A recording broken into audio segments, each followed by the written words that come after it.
Good morning. Good morning. Wanted to thank everybody that helped us decide if we wanted to go 3 high or 2 high. We put out a community tab and we did a short video on that, so everybody who went over and checked out those things and replied, thank you. You helped us make our minds up, not only about just going 2 or 3 high for visual, but a lot of you guys had some great recommendations with rain splashing. The higher you go, the more that's going to save the other siding. And a lot of you said to go up to the bottom of the window. The only problem with that is the front windows are a different height, so it wouldn't line up with those windows anyways. So we're gonna go 3 high. I think it's gonna look amazing. And even though a lot of people didn't vote my way, I'm still very happy that you voted because I was unsure. I like the 2 because I don't want it to be too much rock, because I didn't want it to look funny. But like you said, a lot of people said on the front side, it's gonna be a lot of siding. I was worried about what it looks like this side, but I do like it, and it's gonna be easier with the outlets. And like Al said, I like how a lot of people explained why their decision was in saving the siding from the splash and everything. So that was great. Slept much better last night, not having to think about it anymore, that we were going with 3 high. All right, we got some more snow removal we gotta do first.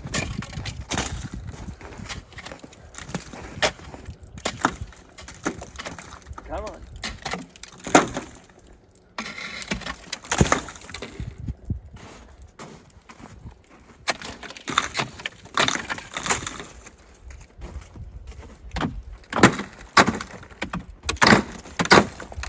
Don't be breaking any windows.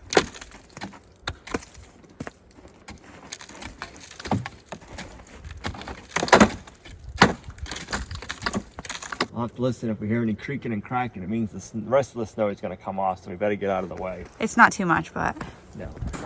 So we only screwed it on. We need to glue and screw it. But I just screwed it on because if we need to take it back off, if we were only going 2 high, like I could have done all the bottom, glued and screwed it. But if we were only going 2 high, I would have had taken this bottom corner piece off and take this one and gone down lower. So that's why I didn't want to even just glue the bottom rows on. So I'm gonna go ahead and take all this off, and then we're gonna start on the back here and get the back done, get that all figured out, and then we'll go to this side after. So that way we're figuring it out on the side we're hardly ever gonna see. So if there's like some tips and tricks to learn, we'll learn them hopefully back here.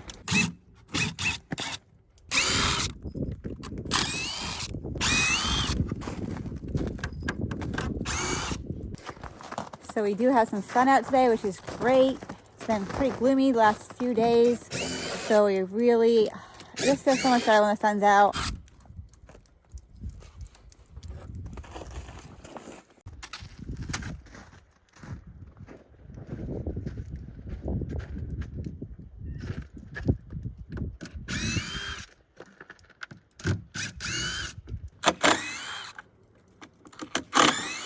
All right, we'll get this corner off, and I can get the sealant we're gonna need, and we can get everything ready and start getting this back on.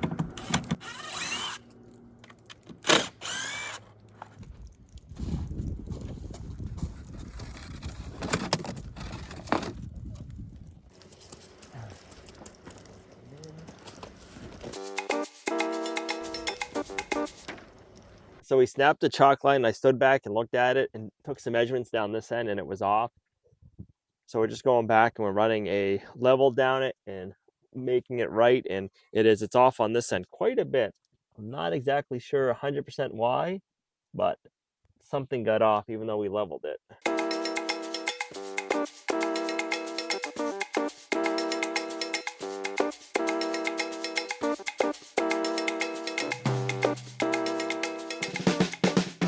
So I had taken some reference measurements, one down here and one over here, but I know they're not 100% accurate because the plywood can vary over this long of a distance. But we were like 1 inch off over here. I'm like, it's not gonna vary that much. So we went through, redid it with just the regular 4-foot level, got it back on track.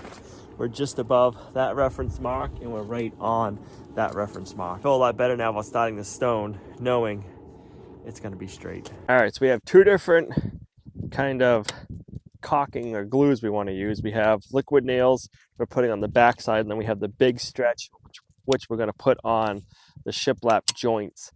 We want to make sure we seal all of the moisture and everything out from getting in. This is a special liquid nails for cold weather. This is good for the temperatures we're having today, and then I got one for if it gets a little colder out, we can use that one too.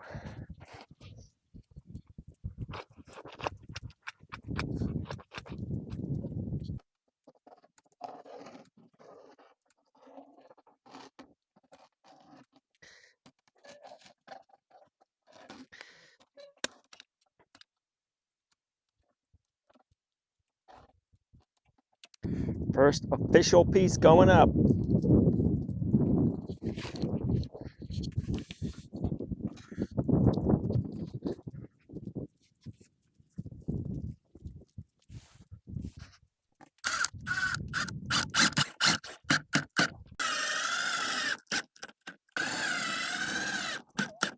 All right, so we're gonna put some big stretch.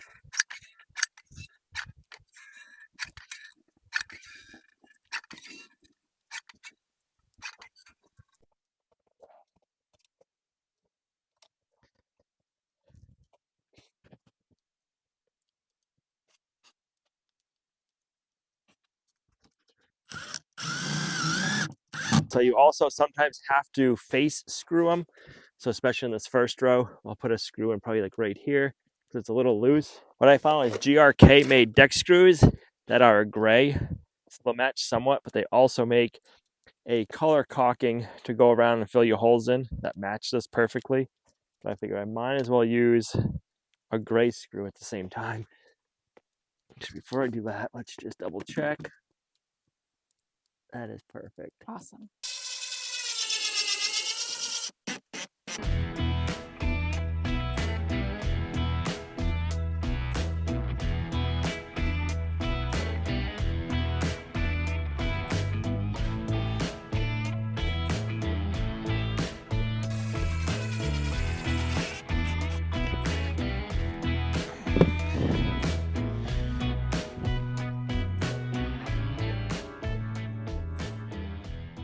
All right, I just caught myself. Hopefully I caught it quick enough before our glue dried.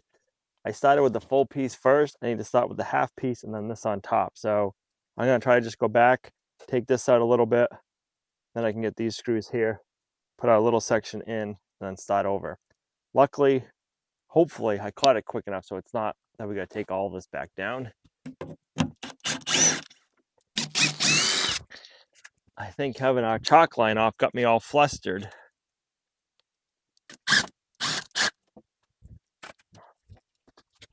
All right.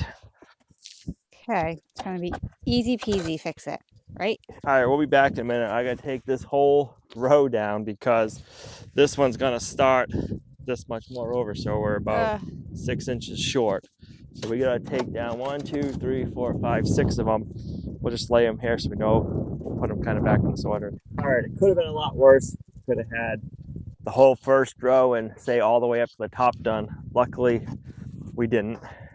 Still a bummer, but What made you think of it? I don't know. I just looked back and went, wait a minute, we need that alone. We're going 3 high, not 2 high. So let's get this back on now. And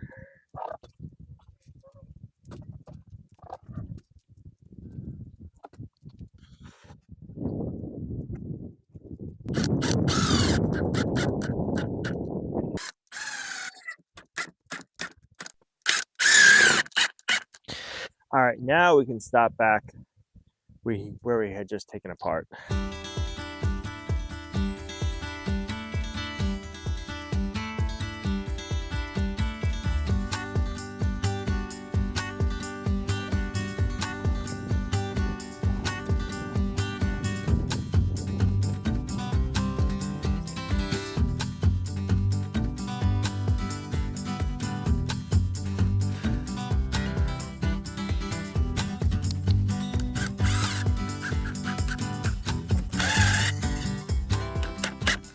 We'll want to do this side when it's colder out so we don't have snow dripping on us. Hold it or so warm that it's already off. Right. What are you thinking, Figaro?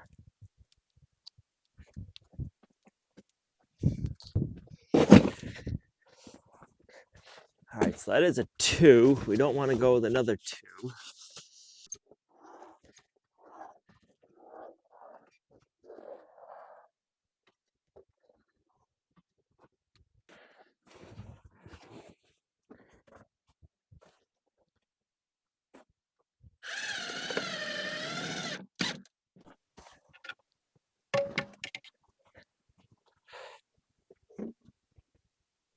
Right on the money. Can't get any better. I had to put my work bibs on. Not only are they insulated, but they got knee pads. So nice.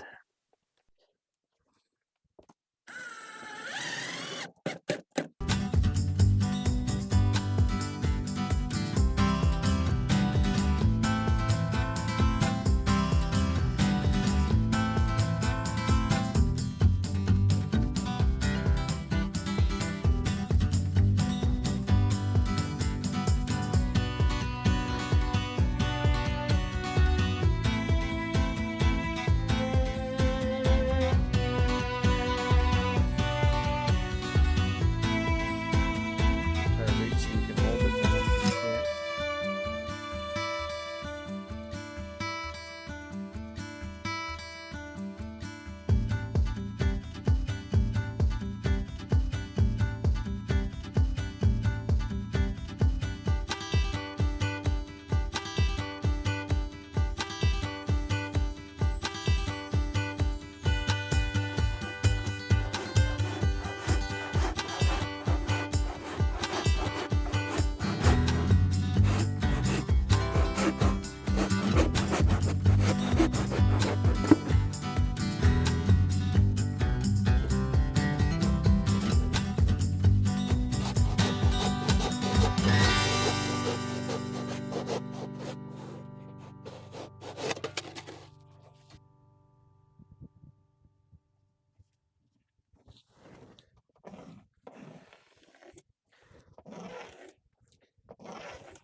Now we got to come in an inch, cut it, and we got to make a dado like this. And then later on, we can paint it.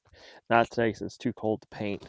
But we can go back when we're all done this spring and touch up all of our edges so you won't see that after.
All right, this should go a little bit quicker now. We don't gotta level every piece.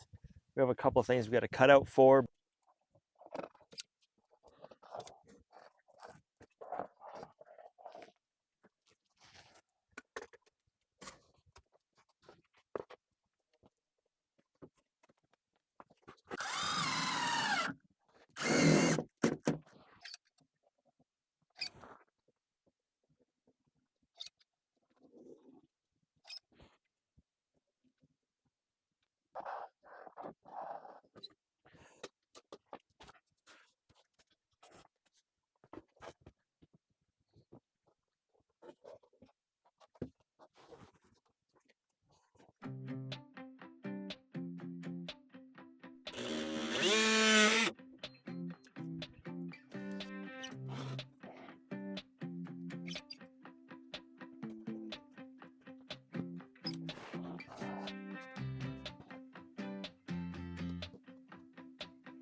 Like a puzzle piece.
This is going to be the fun one, actually the fun two.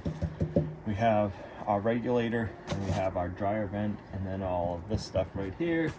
So yeah, I'm gonna take the dryer vent out, get this area fixed, and then we'll do the one above it. And then it should be kind of smooth sailing. I think today we're just gonna go over to the conduit and we'll wait to do the other side until we figure out that side of the house, because we have a bunch of knockouts or notch-outs that we need to figure out how we're gonna want to do it so it looks nice. So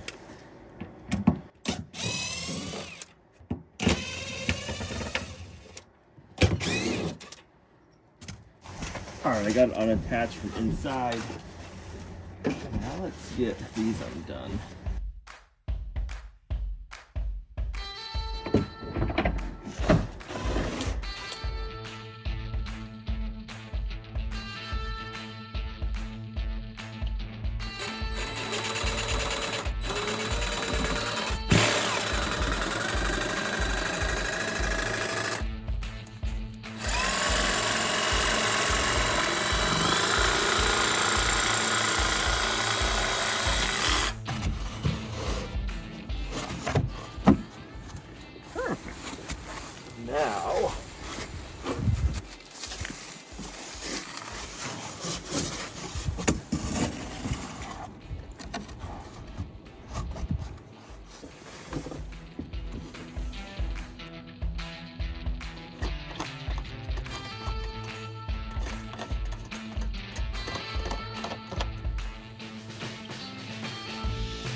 everything's test fitted. I'm just going to take it all out and then we can glue it and screw it.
Oh yeah, we still have plenty of room. Perfect.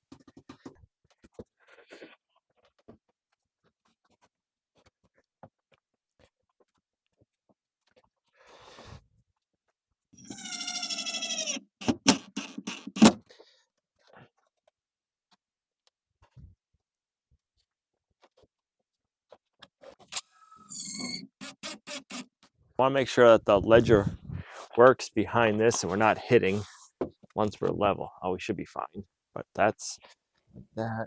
We're going to need to go right there like so. Yeah, that'll be perfect.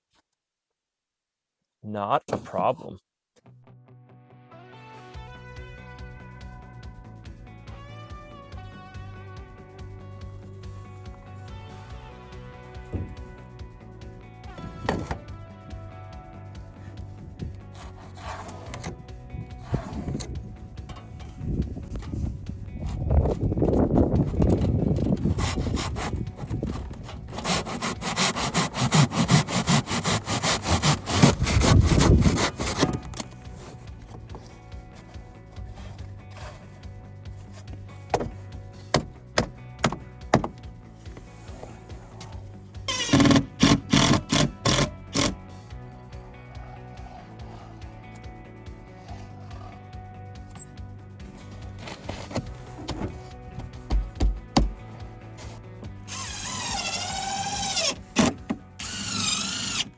Well, I'm really glad that we decided to go with this fake stone. I think it looks pretty real.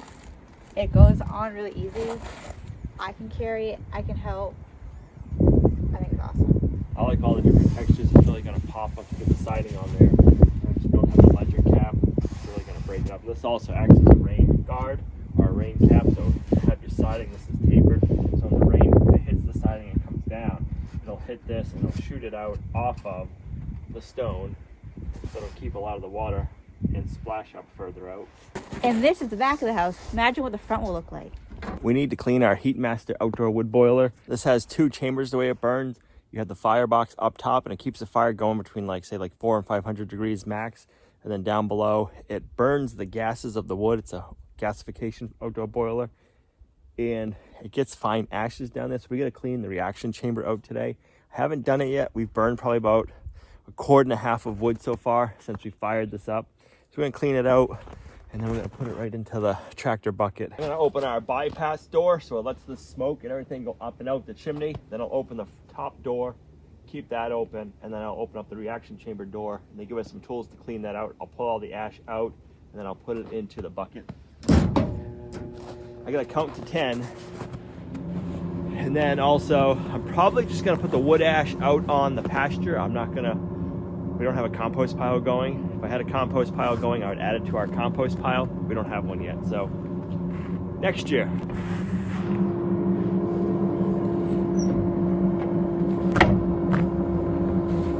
So we've got a good amount of fine ash.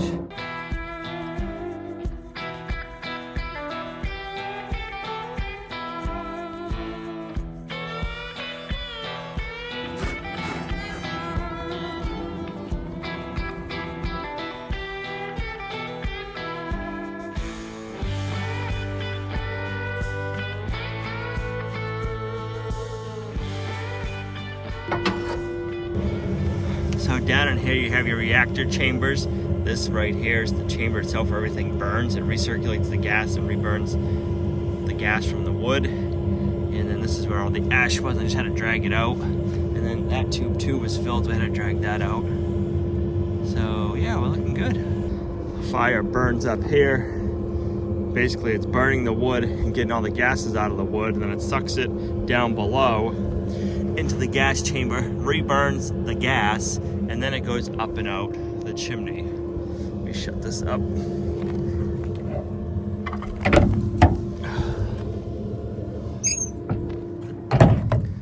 So by closing this, this closes the chimney flap back there, so the fire just can't escape out. It's got to get sucked down below, down to the back, and then up and out the chimney. This is to open it so you can open up the stove and you don't have gases blowing back on you and catching on fire. Pretty wild how efficient the HeatMaster boiler is. This is a G10000. It's not the biggest one they make, but it's one of the biggest ones. It will heat up to 10,000 square feet. We have that because we're going to add on later on. We've had the HeatMaster outdoor boiler going since September. I'm going to say the most, a cord and a half. That does all of our heat and all of our hot water, and it runs 24/7. So it'd be interesting to see how much wood it takes to run this for the year. If we want to run this all summer for our hot water, it'd be interesting to see how efficient that is. I'm thinking maybe like 6 cords of firewood to get it through year round, but we're going to find out. So far, we love it. One of the best benefits about the outdoor wood boiler is we keep all of the mess outside and we don't have it in the house. The radiant heat is awesome. This house stays so warm. We have the garage door in the front. We don't have any drafts from that. And yeah, it's just been really good. We don't have any heat upstairs, but there's enough airflow that it circulates all the heat from the downstairs, upstairs, and the bedroom stays warm enough. Most nights we open a window to cool it off up there. So if we'd have heat up there, like with its own radiators and stuff, it wouldn't be getting used.